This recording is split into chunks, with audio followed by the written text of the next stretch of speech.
Welcome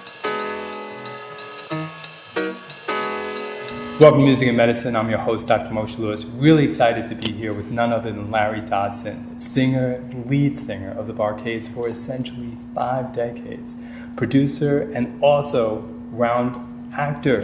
Just incredible, and we're going to talk a little bit more about that in his career. One of the most exciting things about this gentleman is that he continues to remain humble and approachable. It's been delightful getting to know him off the camera, and we're looking forward to a big concert he's putting on this weekend here in California, celebrating not only music, but funk music at that. Welcome, young man. How are you, my friend? How are you, Doc? A pleasure. Oh, I'm delighted to be here, man. Yeah. I got to roll back the clock, though. Okay. There's some people that say that they chose music, others say music chose them. What would you say? You know what? I'm going to tell you, I really would say that music chose me. It's been in my heart, my soul. Yeah. As far back as I can remember, washing dishes, having my father and mother close the door because I'm singing, Temptation songs and all sorts of stuff. And then in high school, I started a group called the Temprees that went on to make a lot of big records, dedicated to one I love. Yeah, we were Temptation imposters. But they went on to have a really incredible career, yeah. But it's been in my soul, man. Absolutely. Mm-hmm. I want to talk about that time because you were growing up and this was really, really early. And what was it like to be in Memphis in the 60s? It's obviously before King had passed. Sure. What was it like, sort of being on the streets and really sort of breaking into music, so to speak, at that time in the 60s? Doc, Memphis has been a music mecca, for 60 years or greater, birth of the blues, there's so much talent there. And I remember growing up on any corner at any time of day or night, it was just music everywhere, all night long. And then, of course, home of Stax Records, home of Isaac Hayes, Otis, Redding, Sam and Dave, Johnny Taylor, and the list goes on and on, the BarKays and Booker T and the MGs. It was amazing, man. And music Memphis is a very friendly city, even though we've had some tough things that happen in Memphis along the way, it is a very inspiring city, man. Yeah, so it got me a long time ago. Now, and I've been living in Memphis all my life, man. Married to a wonderful woman. We just sharing off camera. We just celebrated our 54th wedding anniversary, and that's something. Congrats! Hard to believe, especially hard to believe, right? Right, absolutely. Another thing I wanted to tease out, though, about Memphis is so amazing is your transition from doo-wop. Talk to us about why that spoke to you, and then this transition into ultimately funk music, because that's not something that everybody might appreciate. Well, probably everybody doesn't know, because very few people, well, I take that back. People have, over the years, I've done so many interviews, people have gotten to understand that I am the originator of the Temprees, but at the time, for those who don't know, at the time that I joined the BarKays in 1970, the BarKays, just a very, very fortunate, great group, but their very first record while in high school was a record called Soul Finger. But they were an instrumental group. They didn't have a singer. Exactly. I was floored, man, one Sunday night when James Alexander came to a club that we were playing, and he caught us on a break, and he asked me what I consider being the front man for the BarKays. Man, the lump in my throat and the knot in my stomach. I mean, you know what, to be quite honest with you, I really didn't think, first of all, I didn't think they were ever gonna have a singer. And then I didn't think I was the guy, the BarKays was like superstars, and not only in Memphis, but all over the country. 14, 15 years old, man, with a #1 record, not only in Memphis, but across the nation. Soul Finger. So that was 30 albums ago, man. It's been a wonderful career, and that Sunday night started something that changed my life.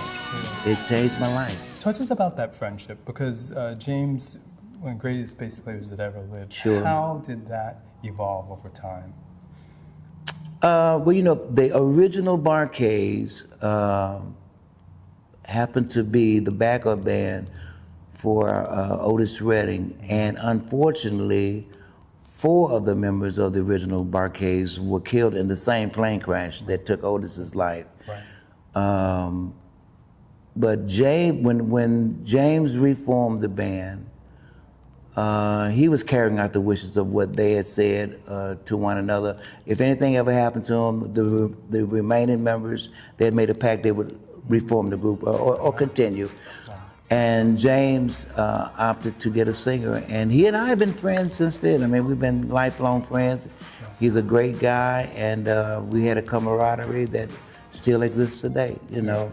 Things have changed a bit, and we'll maybe get into that a little later. But the whole band, we've always been a close-knit band. It was unfortunate that 40 guys were killed. James was, the reason he wasn't on the plane was because after every performance, the private plane of Otis only held a certain amount of people. So somebody had to stay back to turn the rental cars in. And it was just James' time to do that. And God's will, you know. Yeah, absolutely. And Ben went down with the crash. Ben called the trumpet player. Couldn't swim, but God had his hands on him, man. Yeah. He survived the crash. After I joined, he stayed in the band for about a year, but Ben was a little older than we was.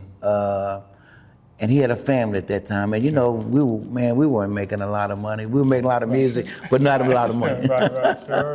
So he had obligations, and he left the band. But you know, the band played on. Sure, absolutely. Absolutely. And it sounds like there's also some trauma, like just post-traumatic, that he went through, continuing to try to fly after being in a situation like that. I would sit next to Ben on the plane, and it was like it hit an iron grip, man. And I understood it, you know, having had that traumatic experience of going down in a plane and just being so very fortunate that God had his hands on him to save his life, and he could swim. He held onto a plane to a cushion, and that saved his life. And he was never the same, though. He was never the same. Yeah. And what a vision to already think ahead that if something should happen, that they wanted the group to continue, and the amount of time that's continued. You're absolutely right. Those guys were very, very, very, very close. During that time, I was in doo-wopping, but I passed with Cross. You know, we would be on the same concerts, and they thought ahead. You know, they did plan out a lot, and BarKays, God and the BarKays have been like this. Yeah, God has had his hands on that group, on this group, since the very beginning. And even through all the tragedies and all the adversities that we've had, the band has played on. We've done some amazing things, man. Well, since you brought up that title again, let's talk about the title of your book, because it's very, very close to that. Absolutely. That's right. That's what it's called. My book is called And the Band Plays On. My son, I take no credit. He and I would sit in the table in the mornings, and I would tell him about all these old war stories that we'd have riding on the bus and doing things. And he said, "Papa, you got so much history in your head. Why don't you write a book?" And I'd never done anything like that. So I stepped out on faith. I said, well, let me just keep some notes, and maybe I'll think about it. And it took about a year, but I actually wrote things in that book that I had not shared with anybody. It was very therapeutic for me to tell my story, even before I joined the BarKays and afterwards, because I a few years ago, I took a hiatus, and I kind of retired a little bit, if you want to call it unofficially. Yeah, well, now I look back on it, I say, I just took a break. Because you know, everybody knew it wasn't going to work. There we go. And the book is titled And the Band Plays On, written in real time, and it's an amazing book, and we can't keep them. People love the book. It's a good read, it's a short book. I didn't bring anybody else's trash in there. It's all about me. It's all about me. The good, but it's a backstage pass to my life, and it's also very informative because I got a chance to tell people how all the records came about, who wrote it, and the traumatic things that happened along the way, and the good things. But there were more good things than bad. We've been an amazing band. 20 top 10 records, gold and platinum albums. So it's been wonderful, man.